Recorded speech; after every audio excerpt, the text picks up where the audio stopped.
Bonjour, on vit en ce moment, avec l'anniversaire du Covid, c'est-à-dire depuis les 5 ans du Covid, on vit en ce moment une période de sidération que je considère être comme le boléro de Ravel.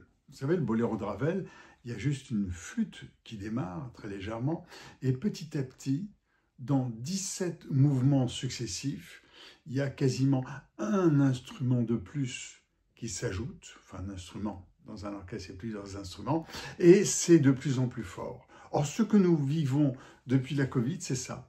C'est cette période-là de boléro de Ravel, c'est-à-dire que la sidération est de plus en plus puissante, de plus en plus forte, et nous ne savons pas de quand elle va démarrer.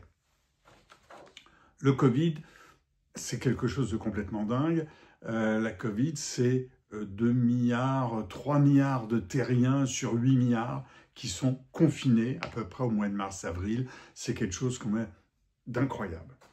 Le deuxième point, la deuxième crise qui s'est passée, ce sont les ruptures successives. Alors nous, bien sûr, Français, on se souvient surtout de la rupture de la moutarde de l'été 2021, à partir du mois de mai, juin, il n'y avait plus de moutarde jusqu'à l'automne, jusqu'à la fin de l'automne. Non, mais c'était pas que ça, ces ruptures. C'était les ruptures d'approvisionnement, donc de la moutarde, des semi-conducteurs. Vous savez, les 3 usines, il y en avait une inondée, l'autre qui avait brûlé.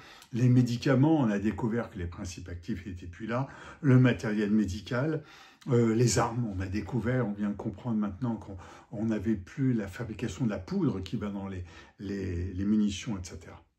2022, troisième rupture, c'est la rupture des frontières avec l'Ukraine qui est envahie par la Russie. C'est vraiment la première fois qu'il y a cet envahissement de masse qui est fait. La Crimée en 2014, c'était déjà un premier acte.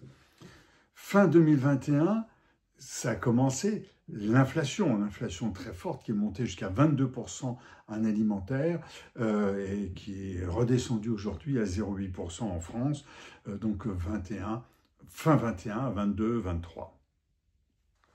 Novembre 22, là aussi, une sidération qui a été ChatGPT. Alors ceux qui avaient suivi avaient vu que dans les mois précédents, il y avait eu de l'intelligence artificielle qui s'était développée dans des créations vidéo, dans des créations d'images.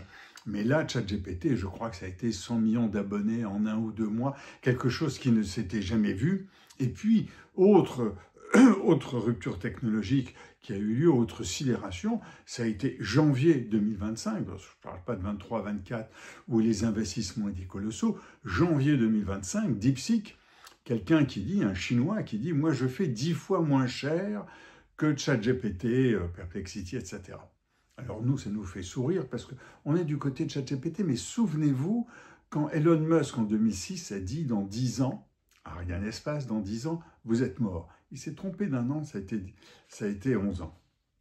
Et puis, en mars 2025, c'est vraiment pas vieux, c'est quelques semaines, c'est Manus qui s'est créé, qui est aussi un moteur de recherche dans les formules mathématiques, les formules d'informatique extrêmement puissants.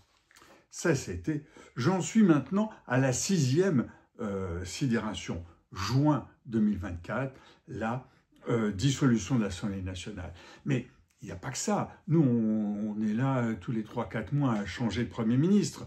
Mais la Grande-Bretagne a changé de Premier ministre. Le Canada a changé de Premier ministre. L'Allemagne a changé de Premier ministre, d'ailleurs, sans aucun problème. Et puis, il y a la sidération climatique, la 6e sidération de 2024. La vallée de l'Aa, dans le Nord-Pas-de-Calais, 3 fois inondée en 1 an. Il y a eu Valence, en Espagne, avec une inondation absolument monstrueuse et plusieurs dizaines de morts. Et il y a eu Los Angeles, avec ces incendies qui ne se terminaient pas, qui n'étaient pas terminés pendant de longues semaines. Et puis, 8e sidération, c'est la grippe aviaire fin 2024. Pourquoi? Parce que c'est la première fois que la grippe aviaire avait atteint un ours blanc, un ours polaire qui avait mangé un oiseau qui avaient la grippe aviaire. Et ça, on n'en a pas beaucoup parlé. On n'a pas beaucoup parlé non plus que cette grippe aviaire avait été transmise à des humains. Ah oui, mais ce sont des gens dans des fermes, ils côtoient beaucoup les volatiles.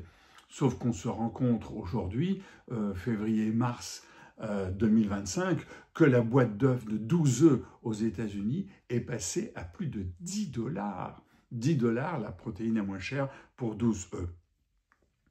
Et on voit ce qu'il en est.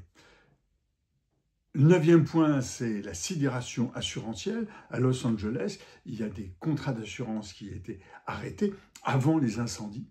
Et en France, dans la vallée de l'Aa, il y a des assureurs qui disent « je n'assure plus ». Et il n'y a pas que la vallée de l'Aa, il y a des zones en Belgique, en Allemagne, à Mayotte, ailleurs, où les assureurs disent « je ne peux plus assurer ».